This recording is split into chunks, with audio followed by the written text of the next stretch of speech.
নারায়ণগঞ্জ মহানগরী শাখার উদ্যোগে আয়োজিত আজকের এই বিশাল গণসমাবেশের সম্মানিত সভাপতি, বাংলাদেশ জামাত ইসলামী নারায়ণগঞ্জ মহানগরীর সম্মানিত আমির জনাব মাওলানা আব্দুল জব্বার, উপস্থিত আছেন জেলা ও মহানগরীর নেতৃবৃন্দ, সমবেত উপস্থিত আসসালামু আলাইকুম ওয়া রাহমাতুল্লাহি ওয়া বারাকাতুহু। সম্মানিত নারায়ণগঞ্জবাসী, আপনারা ভালো করে জানেন বাংলাদেশ জামাত ইসলামী বাংলাদেশে ন্যায়ভিত্তিক সমাজ প্রতিষ্ঠার জন্য আন্দোলন করে যাচ্ছে।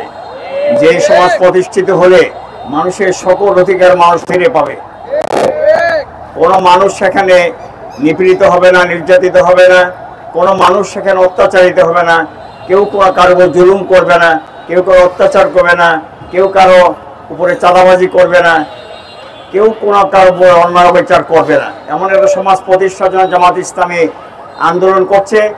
জামাত ইসলামের এই আন্দোলন আজকে শুধু জামাত ইসলামের নয়, জামাত ইসলামের এই 5 দফা দাবি জনগণের দাবিতে পরিণত হয়েছে।